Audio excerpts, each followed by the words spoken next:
Vous confiez une mission à un collaborateur. Quelques jours plus tard, il vient vers vous avec une question. Vous lui répondez. Et la semaine d'après, il revient vers vous sur ce même sujet avec une nouvelle question. Et vous répondez encore. Mais là, vous commencez à vous dire, ça serait peut-être plus simple de le faire moi-même. Eh bien, si ça vous parle, c'est normal. Voilà ce que je vais vous dire aujourd'hui. Le problème ne vient pas de votre collaborateur. Ce n'est pas non plus un problème de confiance. Le problème vient du fait que vous n'avez jamais construit le cadre autour de vos collaborateurs pour qu'ils puissent décider sans vous. Je m'appelle Olivier, je suis le fondateur d'Octocube et j'accompagne les dirigeants de PME qui veulent reprendre le contrôle de leur entreprise. Dans cette vidéo, je vais vous montrer pourquoi dans la plupart des cas, la délégation échoue dans les PME et surtout quels sont les 3 éléments à mettre en place pour qu'elle tienne dans la durée. Avant d'entrer dans le vif du sujet, laissez-moi vous poser une question. La dernière fois que vous avez délégué quelque chose, est-ce que ça a vraiment quitté votre bureau ? Dans la majorité des cas, la réponse est non. La tâche a changé de main, mais les décisions sont restées chez vous. Pourquoi ? Parce que quand vous déléguez, vous transmettez le quoi, mais vous ne transmettez pas le comment et le jusqu'où aller et quand remonter pour pouvoir prendre une décision. Et le résultat, c'est qu'à la première situation qui sort du cadre habituel, votre collaborateur s'arrête. Il revient vers vous, pas par manque de volonté, mais par absence de règles. C'est ce qu'on appelle la délégation sans cadre décisionnel. Elle est invisible, elle est systématique et elle coûte cher. Voyons ensemble comment la corriger. Le premier problème, c'est que le périmètre de décision n'est jamais défini. Par exemple, vous confiez la gestion des fournisseurs à un collaborateur et au bout d'une semaine, il va revenir vers vous pour vous faire valider une commande à 800 €. Vous allez valider et la semaine d'après, il va revenir vers vous pour vous faire valider une commande à 600 € que vous allez valider. Mais vous allez commencer à vous dire, bon sang, je délègue et tout remonte quand même jusqu'à moi. Et pourquoi ça remonte toujours jusqu'à vous ? Parce que vous n'avez jamais dit à votre collaborateur jusqu'où il peut aller tout seul. Donc, dans le doute, il préfère vous solliciter par prudence, non pas par incompétence, mais parce que c'est plus sûr pour lui de vous faire valider cette prise de décision, car il n'a pas de cadre clair. Et le coût réel dans tout ça ? Chaque validation ne vous prend que 5 minutes. Donc en réalité, ce n'est pas vraiment une grosse perte de temps. Mais vous perdez énormément en concentration cognitive, parce que chaque interruption, c'est 10 à 15 minutes de concentration réelle de perdu. Et 10 validations inutiles par semaine, c'est entre 2 à 3 heures de temps perdu, de concentration réelle perdue par semaine. Pas sur des sujets stratégiques, mais sur des sujets qui ne devraient même pas vous solliciter. Et la solution, c'est de définir pour chaque rôle un périmètre de règles clair. Qu'est-ce que je peux décider sans vous informer ? Qu'est-ce que je peux décider seul en vous informant ? Et qu'est-ce qui sollicite votre validation avant d'aller plus loin ? Par exemple, pour votre responsable opérationnel, pour toute commande en dessous de 500 € pour un fournisseur qui est déjà référencé, il peut prendre la décision tout seul. Pour toute commande entre 500 et 2000 € pour les fournisseurs déjà référencés, il peut être autonome sur cette décision, mais doit vous en informer par mail. Et pour toute commande qui dépasse 2000 € sur des fournisseurs référencés ou pour un nouveau fournisseur, il doit vous faire valider la commande au préalable. Une fois que ces règles sont établies et suivies, vous allez vous défaire de 80% des interruptions inutiles. Le deuxième problème, c'est que les règles d'exception sont écrites nulle part.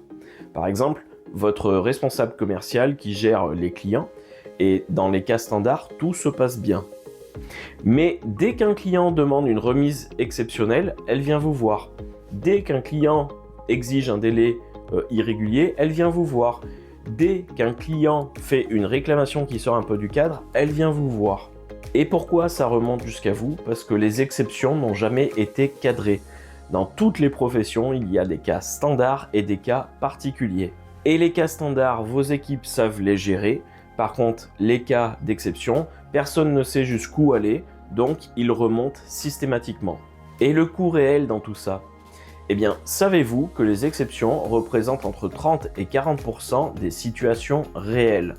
Ce n'est pas marginal. Et chaque exception non cadrée consomme du temps, de l'énergie et crée de l'incertitude au sein de vos équipes. Et pire, parce que pour chaque exception non cadrée, vos équipes vont générer une certaine dépendance décisionnelle sur des sujets qu'ils pourraient arbitrer eux-mêmes sans vous solliciter. Et la solution, c'est d'identifier par exemple les 5 exceptions les plus fréquentes dans votre activité et de créer une règle simple pour chacune d'elles. Par exemple, pour une remise commerciale, le commercial est autonome jusqu'à 10%. Au-delà, il doit remonter. Par exemple, pour une durée de paiement, l'administratif est autonome jusqu'à 30 jours. Au-delà, il doit remonter. Pour une réclamation, on peut donc rembourser jusqu'à 200 €. Au-delà, on doit remonter. Voilà, ce sont des règles simples, mais qui permettent de cadrer les exceptions dans lesquelles vos collaborateurs vont régulièrement se trouver. Et dites-vous qu'il vaut mieux avoir une règle imparfaite qu'une absence de règle. Une règle imparfaite peut se corriger. Une absence de règle va solliciter le dirigeant, toujours. Le troisième problème, c'est que la délégation n'est jamais testée sur un projet simple. Vous allez choisir de déléguer davantage, vous allez confier une tâche à un collaborateur, ça peut être la gestion d'un client clé, ça peut être la gestion d'un projet un petit peu complexe, et au bout de quelques semaines, ça va devenir le chaos.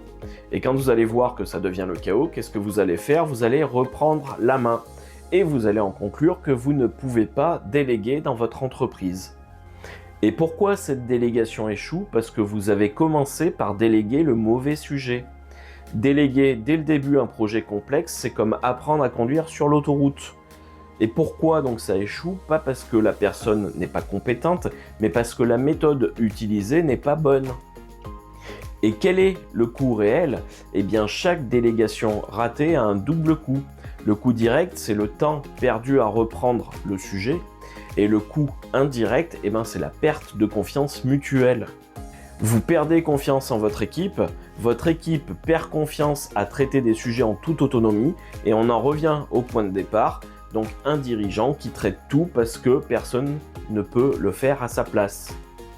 Et quelle est la solution? La solution, c'est d'appliquer une règle en 3 étapes progressives. La première étape, c'est de déléguer sur un sujet simple. Et pour cela, vous allez choisir une tâche simple que vous faites toutes les semaines. Une tâche bien définie avec un résultat mesurable, comme par exemple la mise à jour d'un tableau de bord, la gestion des commandes, l'envoi d'un rapport hebdomadaire. La deuxième étape, c'est de construire le cadre avant de lâcher. Donc vous allez prendre quelques minutes pour construire ce cadre à travers plusieurs choses. La première, c'est ce que la tâche doit produire, doit réaliser. La deuxième, c'est quels sont les 2 ou 3 critères qui permettent de mesurer la qualité de réalisation de cette tâche. Et la troisième chose, c'est quelles sont les 2-3 exceptions qui nécessitent de me solliciter. Et pas besoin de rédiger un document de 10 pages, une seule page suffit. Allez simplement, succinctement, mais définissez bien ces différentes étapes pour cadrer la délégation de cette tâche. Et la troisième étape, c'est d'observer ce qui remonte encore. Vous allez laisser tourner cette délégation pendant plusieurs semaines et vous allez noter ce qui remonte jusqu'à vous. Et chaque remontée est une information. Soit le cadre n'est pas assez clair, soit la règle n'est pas bien définie. Donc vous allez corriger et recommencer. Et en quelques cycles, vous allez avoir une délégation qui tient. Pour résumer, pourquoi vous ne pouvez pas déléguer? Ce n'est pas un problème de confiance, c'est un problème de structure. Et cette structure manquante, elle tient en 3 éléments. Le premier, c'est que le périmètre de décision n'a jamais été défini. La solution, c'est de définir qui peut faire quoi, sous quelles conditions. Le deuxième, c'est que les règles d'exception ne sont écrites nulle part. La solution, c'est de documenter les 5 exceptions les plus fréquentes pour pouvoir les traiter au fur et à mesure. Et le troisième, c'est que la délégation n'est jamais testée sur un périmètre simple. La solution, c'est de tester sur une tâche simple, de bien la documenter, de bien valider ce cadre-là pour pouvoir passer sur des choses un petit peu plus complexes. Et si vous mettez en place ces 3 éléments, vous n'allez pas juste gagner du temps, mais vous allez construire une organisation qui peut avancer, qui peut décider sans vous solliciter en permanence.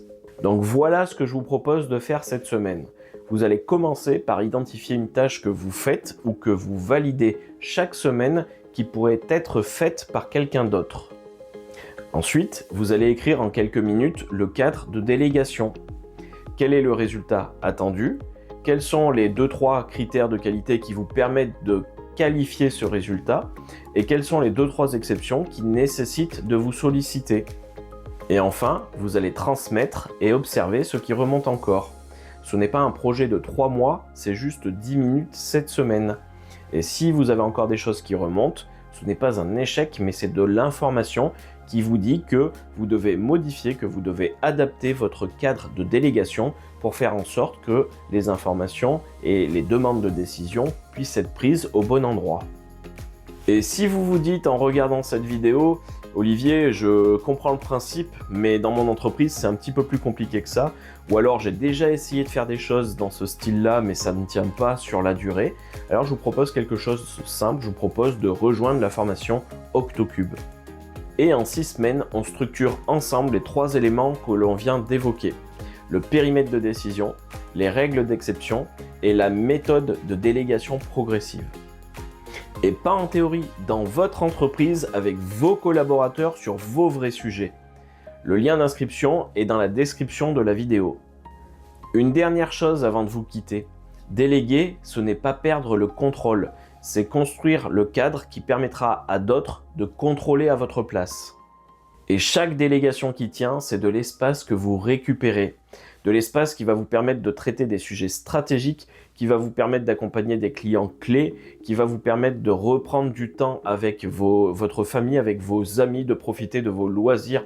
Bref, vous l'avez compris, vous retrouvez de l'espace qui vous permettra d'améliorer votre quotidien. Alors, posez-vous une question. Est-ce que votre entreprise vous laisse encore de l'espace ou est-ce qu'elle en prend de plus en plus ? Si cette vidéo vous a aidé, likez, commentez, abonnez-vous, mais surtout passez à l'action. Identifiez une tâche cette semaine, construisez son cadre et déléguez.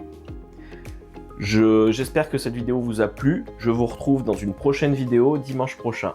À très bientôt.